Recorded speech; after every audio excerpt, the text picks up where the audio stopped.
Pemanggil Jenius Academy Necromancer. Bab 4. Simon dan Lorraine kembali ke Camelroth.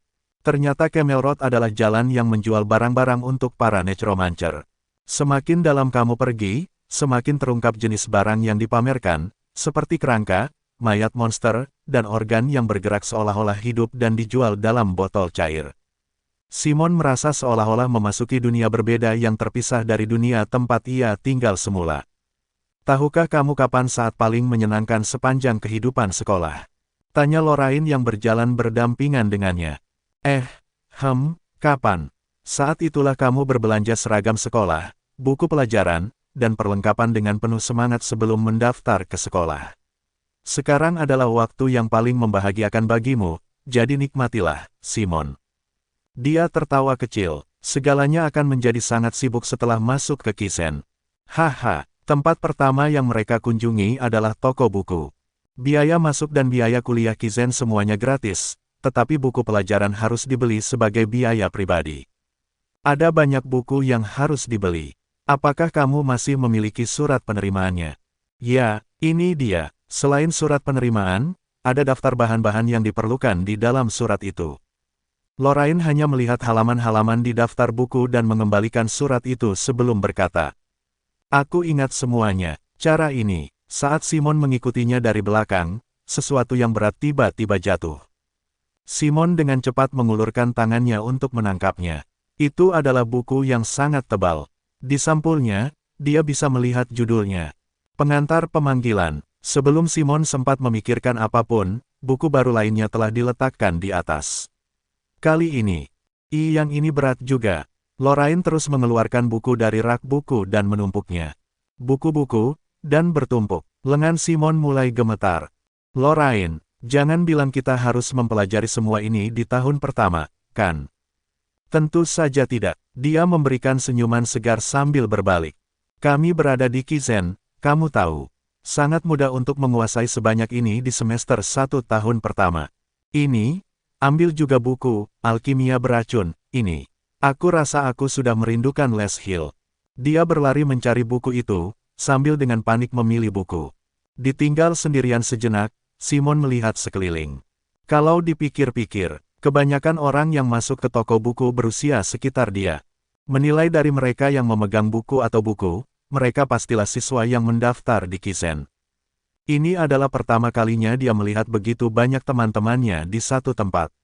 Di Les Hill, satu-satunya orang yang dia kenal seusianya hanyalah Charlon, yang 1 tahun lebih tua, dan Sofia, yang 2 tahun lebih muda. Kehidupan baru dengan siswa pada usia yang sama. Sedikit demi sedikit, Simon mulai menantikan hal yang disebut kehidupan sekolah. Ya, aku sedang dalam perjalanan. Petik 2 tanda tanya petik 2. Saat dia berada di samping, seorang siswi sedang berlari di sisinya. Simon menyipitkan matanya dan mengamati gerakannya. Dalam sekejap, tubuhnya membungkuk ke arah Simon. Apa, tidak ada alasan baginya untuk menabraknya, jadi Simon membalikkan tubuhnya untuk menghindarinya. Dia menabrak rak buku begitu saja, dan buku-buku yang ditumpuk di rak buku bergetar hebat.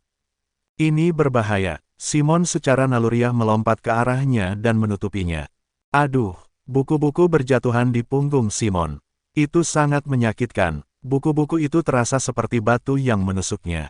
Dia menatap Simon dengan wajah heran, lalu buru-buru menundukkan kepalanya. Aku minta maaf, aku minta maaf, aku minta maaf.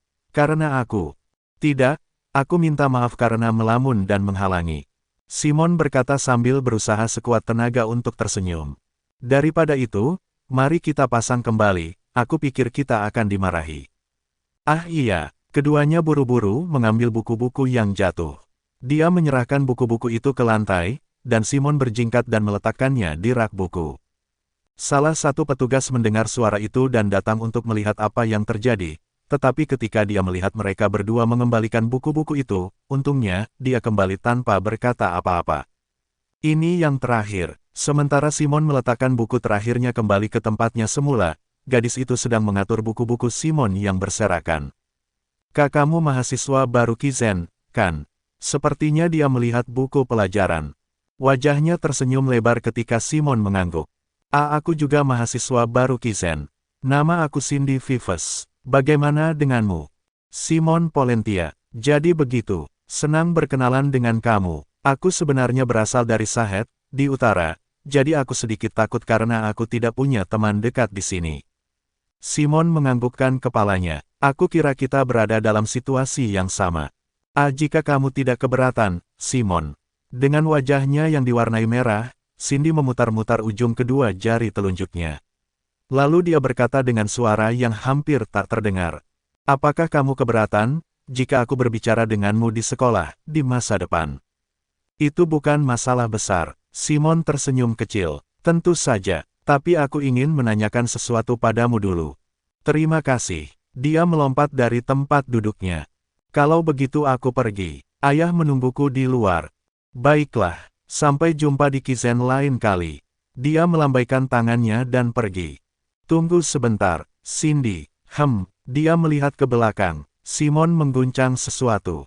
Bisakah kamu mengembalikan dompetku sekarang? Di tangan Simon ada dompet Cindy. Saat itu juga, matanya yang tampak polos berubah tajam. Pupil matanya terbelah vertikal seperti mata kucing. Mustahil, Cindy dengan cepat mengobrak-abrik sakunya. Mereka kosong. Dia dipukuli habis-habisan. Dia mengangkat sudut bibirnya dan kembali menatap Simon. Aku yakin kamu tidak akan pernah mengetahuinya karena aku menggeseknya dengan sihir necromantik, tapi bagaimana kamu bisa tahu? Hanya saja, dompetku tiba-tiba melayang, jadi. Cindy melangkah mendekat dan melakukan kontak mata dengan Simon. Dan kamu baru saja menyadarinya. Jangan beri aku omong kosong, kamu juga melamar ke necromancy besar, bukan? Yah, aku belum yakin tentang. Aku tahu itu. Mata Cindy berbinar. Bagaimanapun, Kizen berada pada level yang berbeda. Wow, ya ampun. Orang-orang seperti kamu akan berkerumun di sana, bukan? Aku sangat menantikan kehidupan sekolah. Apakah kamu tidak terlalu percaya diri untuk menjadi pencopet? Dia terkekeh sebelum mengeluarkan dompet Simon dari saku dalam dan melemparkannya padanya. Kalau kamu juga mengambil jurusan necromancy, kita mungkin akan bertemu selama 3 tahun, kan? Ayo berkompetisi sampai mati, Simon. Dia adalah tipe orang yang tidak terlalu mendengarkan orang lain.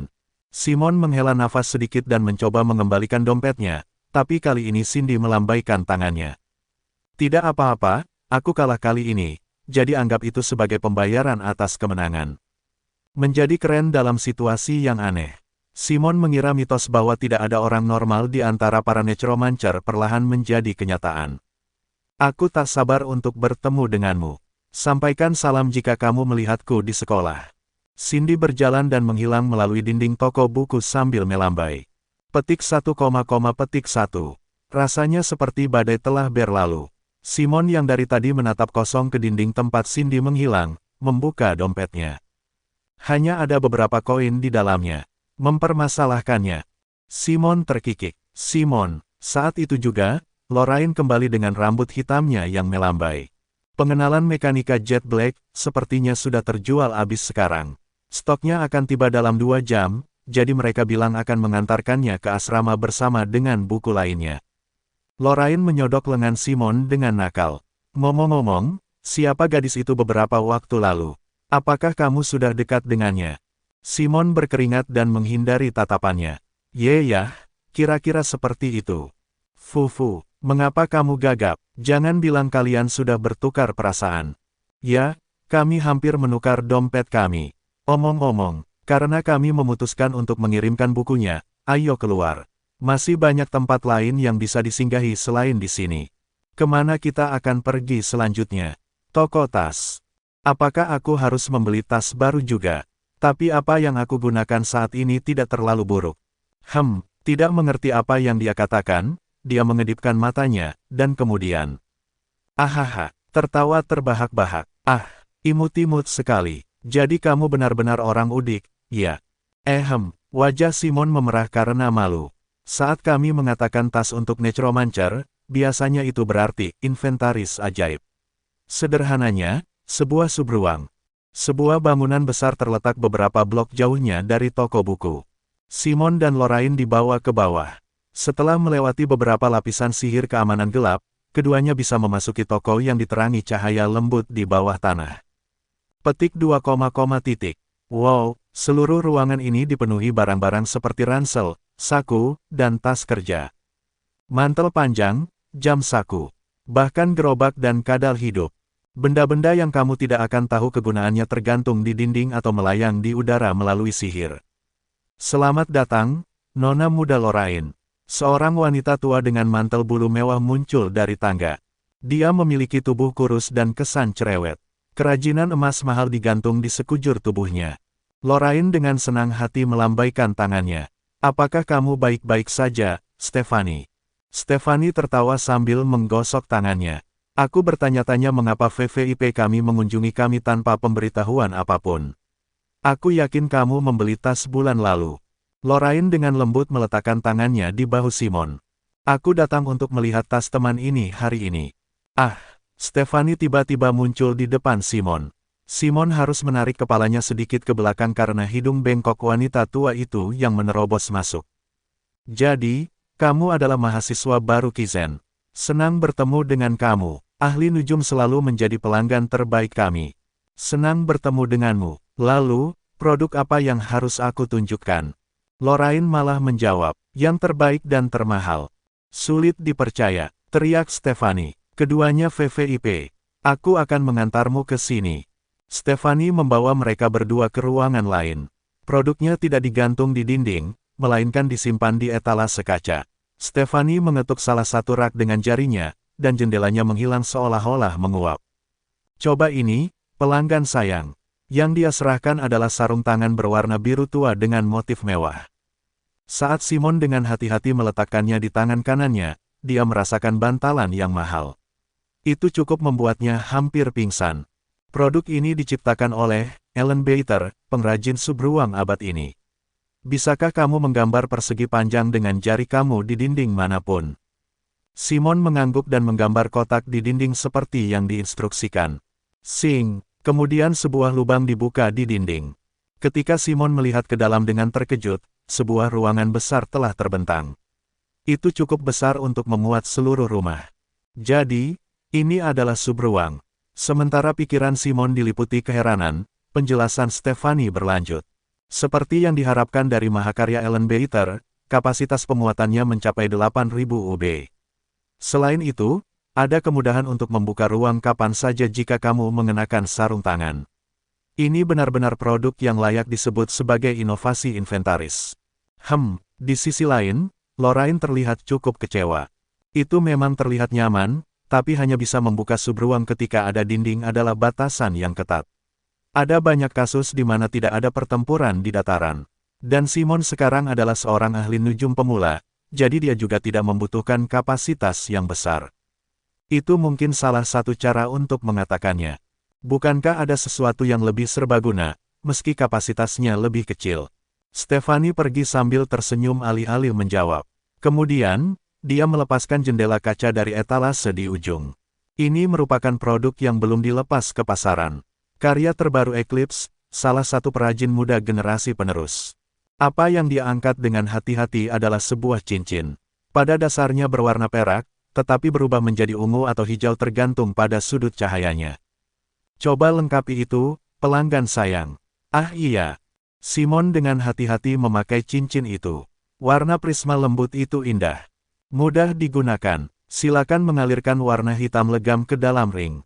Simon memindahkan hitam legamnya seperti yang diinstruksikan. Cincin itu menyerap warna hitam legam seperti spons dan mengubah warnanya dari perak menjadi biru tua. Bagaimana itu? Rasanya seperti ada sesuatu seperti pegangan di bawah ring. Ini berfungsi dengan baik. Anggap saja sebagai tuas dan tarik keluar. Simon meraih pegangan khayalan itu dan menariknya kembali perlahan. Kemudian, berdetak, dengan suara batu yang saling bertautan. Ruang vertikal terbuka di lantai. Sesuatu seperti uap putih mengalir keluar dari celah di angkasa. Wow, jantung Simon mulai berdebar kencang. Kali ini, bahkan Lorraine memasang ekspresi sedikit terkejut di wajahnya. Kapasitas pemuatannya adalah 4.000 UB, yang merupakan setengah dari kapasitas produk beberapa waktu lalu, namun jauh lebih unggul dalam hal penggunaan praktis. Subruang ini terbuka di lantai terlepas dari kemiringan atau permukaannya yang tidak rata. Ada 7 sihir yang terpesona di dalam ruang, termasuk sihir pelestarian kelas 1 dan sihir pengatur suhu. Bagaimana dengan fungsi ejek? Tanya Lorraine. Tentu saja ada. Kamu dapat mencobanya. Stephanie sedang mencari-cari barang yang cocok ketika dia menemukan boneka kelinci kecil tergeletak di sudut. Kenapa ada boneka di sini? Cucu perempuan aku yang lucu sering mengunjungi toko. Stephanie tertawa getir dan melemparkan boneka itu ke ruang bagian. Pelanggan yang terhormat, kamu mahasiswa baru, kan? Untuk menggunakan fungsi ejek dalam pertarungan sebenarnya, kamu harus banyak berlatih. Sekarang, rasakan seperti kamu menggunakan mana ruang itu untuk membungkusnya dan... Seperti yang diberitahukan kepada Simon, dia memindahkan mana untuk menutupi boneka kelinci itu. Itu tidak sulit, mungkin karena cincin itu bersentuhan dengan tubuh, mana dari subruang bergerak bebas, seperti mana di tubuhnya sendiri. Mana secara otomatis mengaktifkan sihir pelontar di dalam ruang hanya dengan mengelilinginya. Sekarang, jika kamu melepaskan mana yang membungkus benda itu seperti meletuskannya. Kekuatan, boneka kelinci keluar dari subruang. Itu melayang dalam lengkungan lembut dan jatuh ke lantai sambil berdiri tegak. Stephanie dan Lorraine berseru, "Bagus sekali, pelanggan yang terhormat. Kamu baik, apakah kamu yakin ini pertama kalinya bagimu?" Jantungnya berdebar kencang, jadi dia tidak bisa mendengar mereka berdua dengan baik. Dia sepertinya mengerti mengapa subruang adalah item penting bagi seorang ahli nujum. Simon memikirkan dirinya akan membuka subruang dalam waktu dekat dan menghabisi undet. "Simon, apakah kamu menyukainya?" Lorraine mendekat dan tersenyum. Simon tersentak dan menganggukkan kepalanya berulang kali. Tentu saja dia menyukainya. Ini adalah pertama kalinya dia menginginkan sesuatu sebesar ini. Namun, mata Simon perlahan beralih ke Stephanie. "Berapa subruang ini?"